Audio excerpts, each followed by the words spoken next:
guys, this is crazy. Dekat belakang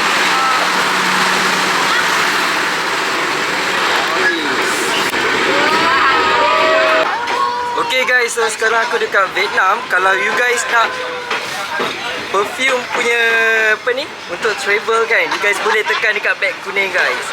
Memang senang nak carry, masuk je dalam beg. Boleh tahan sampai 4-5 hari. Okay?